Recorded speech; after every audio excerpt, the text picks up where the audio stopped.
کہ نیابت کی بات ہو رہی ہے. تو دوستان محترم، اللہ پاک نے جب نیابت کا ارادہ کیا تو سب سے پہلے حضرت جبرائیل علیہ السلام ان کو بلایا، فرمایا کہ جاؤ یہ جو زمین میں نے بنائی ہے، زمین کے پیٹ میں سے مٹی لے کر آؤ، اپنا ایک میں نائب بنانے جا رہا ہوں. تو سیدنا جبرائیل علیہ السلام اس زمین پر آتے ہیں اور زمین کے پیٹ سے مٹی اٹھانے لگتے ہیں. زمین کے پیٹ سے مٹی اٹھانے لگتے ہیں جس سے اللہ پاک کی ذات انسانی جسم تیار کرنا چاہتا تھا، اپنا نائب بنانا چاہتا تھا، اپنا خلیفہ. انسان اپنے مقدر پر غور کرے کہ اللہ پاک نے کتنی مخلوق، جنات ہیں، ملائکہ ہیں، درند ہیں، جرند ہیں، برند ہیں، جانور ہیں، لیکن کسی کو اپنا خلیفہ نہیں بنایا، اپنا خلیفہ نام سے نائب نہیں بنایا.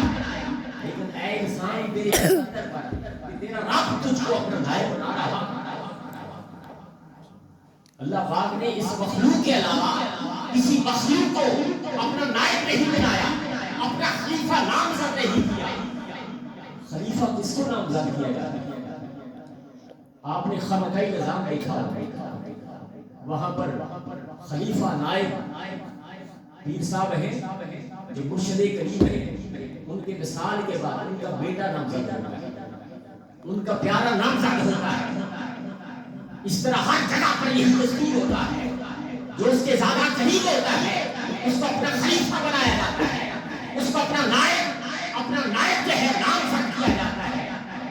اللہ پاک کی ذات ساری مخلوق میں ہے، لیکن مخلوق میں سے کسی کو اپنا نائب نہیں بنا رہا، اپنا خلیفہ نہیں بنا رہا. ملائکہ بھی ہے جن کا کام کیا ہے، دن ہو یا رات ہو، جن کا ایک ہی کام ہے رب کی تسبیح و تعظیم کرنا. نہ فرشتے کھاتے ہیں پیتے ہیں، صرف رب کی بندگی کرتے ہیں، رب کا نام لیتے ہیں، اس کا ذکر کرتے ہیں. لیکن انسان وہ ہے جو کہ کھاتا بھی ہے، جو کہ پیتا بھی ہے، وہ ہر کام کرتا ہے اور عبادت بھی کرتا ہے. اور آج اللہ پاک کی ذات اس انسان کو اپنا نائب بنا ہے. خلیفہ کس کو بنا رہا ہے؟ خلیفہ کس کو بنا رہا ہے؟ انسان اپنے مقدر پر غور کرے، اپنے مقدر پر فخر کرے. تو اللہ پاک نے جبرائیل کو فرمایا کہ جبرائیل جاؤ زمین کے پیٹ میں سے مٹی اٹھاؤ. جبرائیل علیہ السلام آتے ہیں، زمین پر ہاتھ رکھتے ہیں، مٹی اٹھانے لگتے ہیں، زمین چیخو پکار کرتی ہے. جبرائیل امین واپس چلے جاتے ہیں، مٹی نہیں اٹھاتے. اللہ پاک کی ذات فرماتی ہے جبرائیل کیا بات ہے، مٹی نہیں اٹھا کر لایا. جبرائیل امین عرض کرتے ہیں لو زمین کے پیٹ سے مٹی اٹھانے لگا تھا، مٹی نے چیخو پکار کی، مجھے ترس آ گیا، میں واپس چلا. فرمایا کہ ٹھیک ہے جبرائیل بیٹھ جاؤ. فرمایا کہ اسرافیل دوسرے فرشتوں کو بلایا، جاؤ اور جا کر زمین کے پیٹ سے مٹی اٹھا. بولا کس لیے؟ فرمایا کہ تجھے نہیں معلوم، انی جاعل فی الارض خلیفہ، آج میں اپنا نائب بنا رہا ہوں اس زمین پر. عرض کی مولا ٹھیک ہے میں جاتا ہوں. اسرافیل آئے اور آ کر اسی طرح زمین کے پیٹ سے مٹی اٹھانے لگے. جب مٹی اٹھانے لگے زمین نے چیخو پکار کی، اسرافیل بھی واپس چلے. فرمایا کہ اسرافیل مٹی کہاں پر ہے؟ عرض کی کہ میرے مولا زمین نے چیخو پکار کی، میں واپس آ گیا. فرمایا کہ میکائیل تم جاؤ. یہ 4 فرشتے ہیں جو کہ اولو العزم فرشتے ہیں، یعنی فرشتوں کے سردار ہیں. ان میں سب سے بڑا فرشتہ جبرائیل، اس کے بعد اسرافیل، پھر میکائیل، پھر چوتھے نمبر پر اسرائیل. یہ 4 ملائکہ ہیں جو کہ فرشتوں میں سب سے بڑے ہیں. پھر فرمایا کہ میکائیل تم جاؤ. حضرت میکائیل علیہ السلام زمین پر آتے ہیں اور آ کر زمین کے پیٹ سے مٹی اٹھانے لگتے ہیں. زمین چیخو پکار کرتی ہے، اس کا میکائیل بھی واپس چلے جاتے ہیں. اللہ پاک نے فرمایا کہ میکائیل کیا تم بھی مٹی نہیں اٹھا کر لائے؟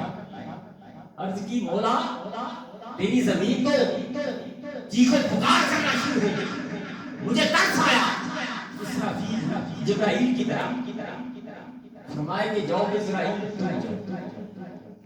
حضرت اسرائیل علیہ السلام زمین پر آتے ہیں، زمین کے پیٹ سے مٹی اٹھانے لگتے ہیں، زمین چیخو پکار کرتی ہے، اسرائیل اس کی چیخو پکار کو نہیں سنتے، مٹی اٹھا کر زمین پر ہاتھ رکھتے ہیں، زمین کی ساتوں تہے جو ہے اسرائیل کے ہاتھ میں آ جاتی ہے۔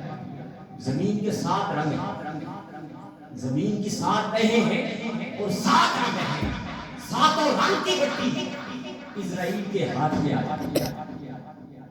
دوستان محترم، وہ مٹی اٹھا کر اللہ کریم کی بارگاہ میں پیش کرتے ہیں، رب کے حضور کہ میرے مولا یہ مٹی ہے۔ فرمایا کہ اسرائیل کیا زمین میں چیخو پکار نہیں کی؟ عرض کی میرے مولا کی تھی، لیکن میں نے تیرے حکم کو مقدم سمجھا، میں نے تیرے حکم کو مقدم سمجھا، اس کی چیخو پکار کو میں نے ترجیح نہ دی۔ فرمایا کہ اسرائیل یہ جو نائب بناؤں گا اس کے اندر روح پھونکوں گا، اس روح کو نکالنے کا ذمہ میرے کیونکہ تو ترس نہیں کھا۔ آج باپ جوان ہوتا ہے، چھوٹے چھوٹے بچے ہوتے ہیں، اسرائیل آتا ہے روح قبض کر کے لے جاتا ہے، وہ یہ نہیں دیکھتا کہ اس کے چھوٹے سے بچے ہیں، یہ انسان جو ہے اس حالت میں ہے کیونکہ وہ رب کے حکم کو مقدم سمجھتا ہے۔ دوستان محترم، پھر اس مٹی کو وہاں رکھا گیا جہاں پر آج خانہ کعبہ، پھر 40 روز اس